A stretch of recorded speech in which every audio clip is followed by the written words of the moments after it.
Alright, get ready. It's time for some sandstorm. You won't hear this tonight. It's been banned in Manhattan, Kansas. Here it comes. Are you ready? This is what gets K-State fans whipped up into a frenzy.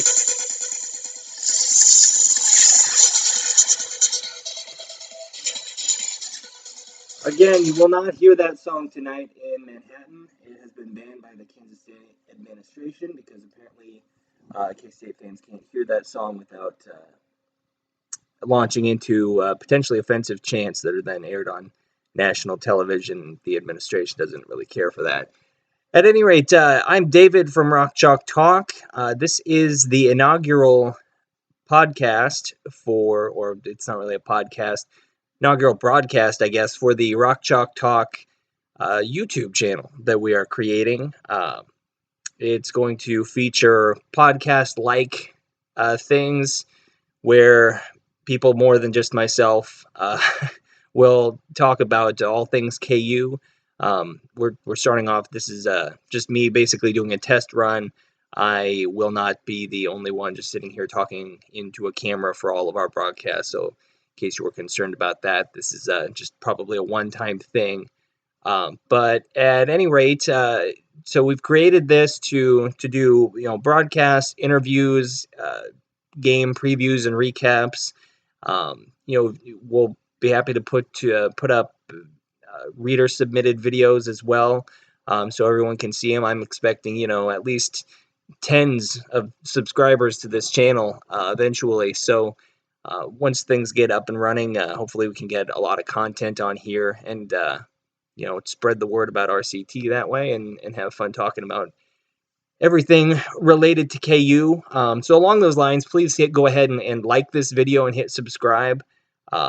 Just because the more likes, the more subscribers we get, the more legitimate it looks to people, and the better potential guests and content that we can get in the future. So just if you're tech savvy enough to hit the like button, just go ahead and do that real quick. Subscribe to the channel, and we'll try not to let you down with the content. On top of just introducing the channel, I did just want to go into a brief game recap, so there's some actual content to this first video here. I'm recording this Saturday morning, 5 o'clock Jayhawk time tonight. KU will be playing at K-State. This game probably locks things up for at least a share of the Big 12 title, depending on how Oklahoma and West Virginia shapes up this afternoon. It could really put them in good position to win one outright. But Kansas State is not a pushover despite their record this year, and Manhattan has certainly not been an easy place to play. It hasn't been an easy place to play for Kansas the last couple of years, and it hasn't been an easy place to play for a lot of teams this year. West Virginia went in there and got taken to double overtime.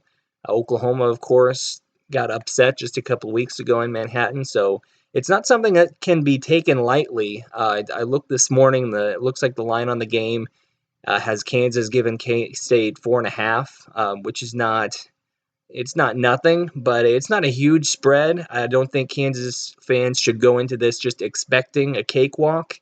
If you look at what Kansas State has done this year at home, they are 12-3 at home. K-State, or KU rather, is only 4-3 on the road.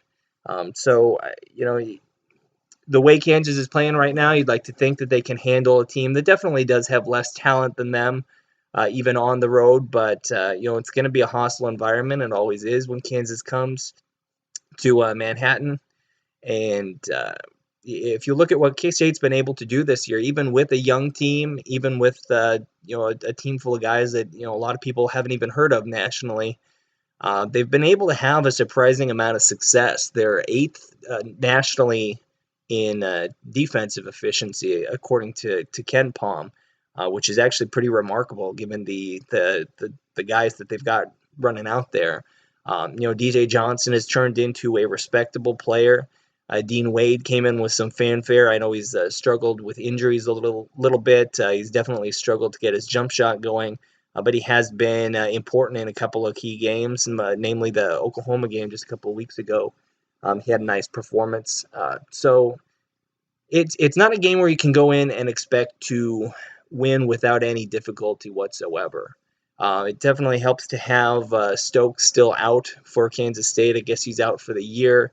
He was their starting point guard, one of the better shooters on the team.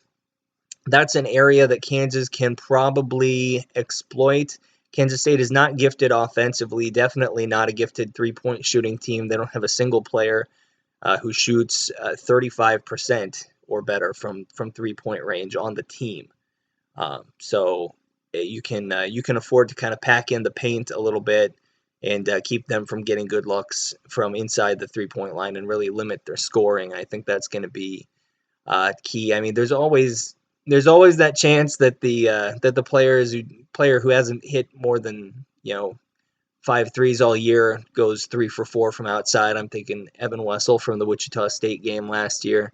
Those sorts of situations always happen, and every team's fans think that it always happens to them, and I know KU fans are no exception. It always feels like some random guy is going off on us from outside the three-point arc, but it's not likely to happen in this game. So I think defensively that Kansas can focus on packing in the paint, forcing Kansas State to be a jump shooting team, which is not something they're good at. They have a couple guys like Wade and Hurt who can, and Awundu who can hit some mid-range jumpers, but I'm fine if Kansas State wants to become a mid-range jump shooting team for the night against Kansas. Athletically, talent-wise, it shouldn't be. It shouldn't be. It's not really comparable between the two teams. But that said, again, Bruce Weber, I think, while he's not a great coach, I think he does get underrated a little bit because the way he flamed out Illinois, I don't think that was a good situation for him. If you look at the defensive rankings of his teams over the years, I don't think he's had a single team that's been ranked worse than 50th defensively by Ken Pomeroy. And he's had quite a few teams that have been ranked in the top 10, top 20, like right now. Even this team with its lack of big-name recruits, lack of really gifted players, is 8th in the country, according to Ken Pom, in defensive efficiency. So, Weber can get his guys to get out and defend, and that can disrupt a team, that can get them out of their flow, and certainly K-State's crowd is going to be doing their best to do that as well.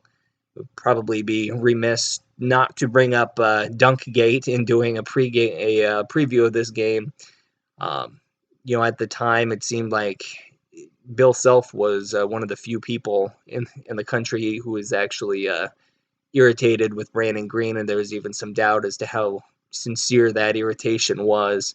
As we've gotten closer to the game, Bruce Weber and K-State's players have definitely come out and said that they have used it as motivation, that apparently it did irritate them. And I know that there's some leftover frustration in the fan base from the fallout from last year's court storming, where the fan pushed Jamari Traylor in the back, and everyone has their own personal narrative as to how big of a deal that was. But regardless of how big a deal you feel like that actual incident was, it still did highlight some of the potential dangers of court storming, and did bring some negative attention to Kansas State, and that seemed to bring on some actions from their administration. I believe they've made their students sign, or have given their students a sportsmanship pledge that they're supposed to agree to.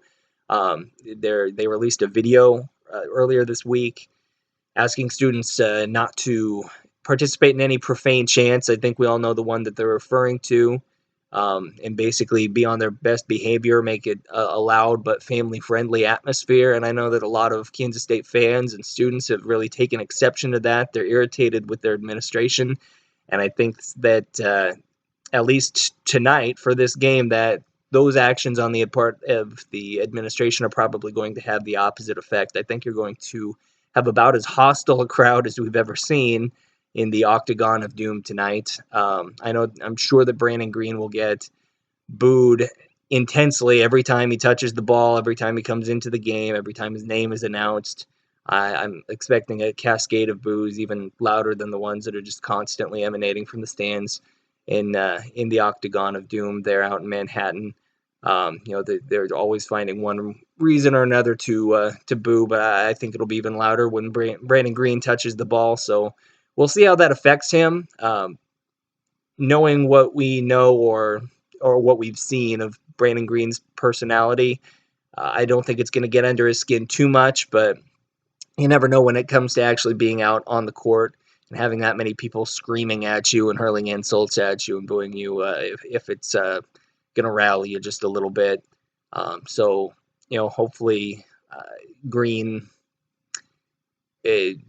like he said, he won't really let it get to him, and he'll be able to play. And I think he probably will play through that. I've never really seen him get particularly tightly wound before on the court, so he seems like he's a relaxed enough guy that he can probably handle the pressure. But that being said, it's gonna be a big game atmosphere, even if Kansas State's not really a factor as far as the NCAA tournament's concerned. Definitely not as far as the Big 12 championship race is concerned.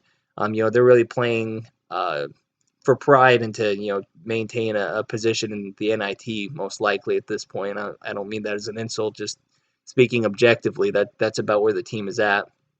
But I think because of the events of last year, because of Brandon Green's dunk in Lawrence at the end of the game last month, that I think it is going to be an especially intense big game kind of atmosphere, and I think Kansas players are going to have to be ready for that. I think if they go into this one thinking they can sleepwalk, then there's a good chance that they could get upset again. It's just a 4.5 point line right now. That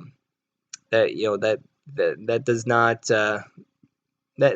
that doesn't indicate that people feel like Kansas is a lock to win this. They're just a mild favorite. So hopefully Devontae Graham can continue to play well. Perry Ellis has been playing very well. I think this is a good matchup for him. The only real good post defender they have is DJ Johnson, but I think physically he's a better matchup for Landon Lucas. So I think that he will most likely be defending Lucas tonight, and more responsible for helping on Perry Ellis. He's done a better job this year, but DJ Johnson is a little prone to foul trouble, especially I guess it was 2 years ago because he was out last year, but really had issues with it in his last full year playing. So I wouldn't expect them to have him just out there chasing Perry Ellis around. He's not really a guy who can guard all the way out to the perimeter anyway. So I think this will be a game where Perry Ellis doesn't have anyone big or long or tall who can really disrupt his shot, and I think he should be able to score efficiently the way he has been in recent games. And then as far as the perimeter scores, again, K-State will defend you all over the half court. They will make it tough for you to find open looks. They won't really allow you to have a lot of short possessions where you get off a quick wide open three or a good look underneath the basket right away. You're going to have to work for it. So we'll see how Mason and Graham can step up and really guide the offense tonight. Maybe Wayne Selden can break out of the little funk he's been in lately. I know he was dealing with an illness, but it sounds like maybe he's put that behind him.